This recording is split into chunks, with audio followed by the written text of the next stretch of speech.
జగన్మోహన్ రెడ్డి గారు ఉన్నప్పుడు ఈ యొక్క సమస్యల మీద అసెంబ్లీలో మాట్లాడిన ఉపన్యాసానికైనా లేదు మీకు నైతిక మద్దతుగా ఇచ్చిన పత్రికా ప్రకటనలైనా ఇవన్నీ కూడా జగన్మోహన్ రెడ్డి గారు అంగీకరించినవే, దాంట్లో ఎలాంటి అనుమానం లేదు. మరి ఈనాడు ఇది కనీస పార్టీ కోరికలు. అధికారం వచ్చి 4 సంవత్సరాల 10 నెలలైంది. మరో 2 నెలల్లో ఎన్నికలు కూడా వచ్చే పరిస్థితి. వీటి మీద నిర్లక్ష్యంగా వ్యవహరించడం సరైన పద్ధతి కాదు. అందుకే మీకు సంఘీభావం తెలియజేసేదానికి వచ్చా.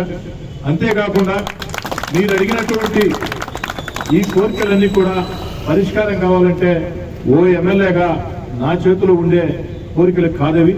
ఖచ్చితంగా తెలుగుదేశం జనసేన ఎన్నికల మేనిఫెస్టో సిద్ధమవుతూ ఉంది.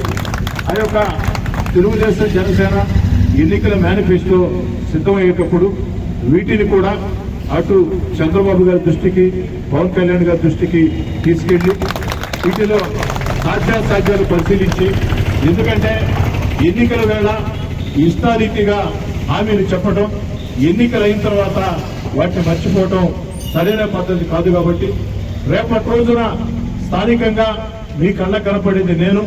ఎక్కడ పొరపాటు జరిగినా మీరు నన్ను నిలదీస్తే నా కాడ సమాధానం చెప్పే పరిస్థితి ఉండదు. కాబట్టి పూర్తి స్థాయిలో అటు పార్టీతో మాట్లాడి దీంట్లో సాధ్యాసాధ్యాలు పరిశీలించి ఏది చేయగలుగుతాం, ఏది చేయలేం, లేదా అన్ని చేయగలుగుతామా, ఏది అన్నది ఆలోచన చేసి ఆ యొక్క మేనిఫెస్టోలో పెట్టించేదానికి సాధ్యమయ్యే కోరికల్ని, పరిష్కారం చేసే కోరికల్ని నా ప్రయత్నం నేను చేస్తానని చెప్పని ఏదైతే ఎన్నికల మేనిఫెస్టోలో పెట్టారో వాటిని మేనిఫెస్టోలో పెట్టిన తర్వాత అమలు చేయించే బాధ్యత మాత్రం ఓ శాసనసభ్యుడిగా మీ పక్షాన ఖచ్చితంగా ఉంటానని చెప్పని తెలియజేస్తూ మీ అందరి పోరాటం విజయవంతం కావాలని, లేదు జగన్మోహన్ రెడ్డి గారి మనసు మారి ఎన్నికలు వస్తున్నాయి కాబట్టి ఇప్పుడు రకరకాలుగా మాటలు చెప్తూ ఉన్నారు, రకరకాలుగా కొత్త కొత్త పనులు చేస్తూ ఉన్నారు.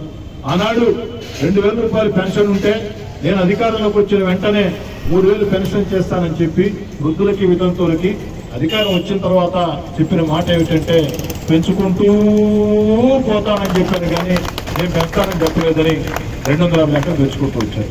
ఒకటి కాదు, పారిశుధ్య కార్మికుల విషయంలో కానీ, అంగన్వాడీ టీచర్ల విషయంలో కానీ, అంగన్వాడీ ఉద్యోగస్తుల విషయంలో కానీ, ఆశా వర్కర్ల విషయంలో కానీ అన్నిటి మీద కూడా స్పష్టత లేనటువంటి పరిస్థితి.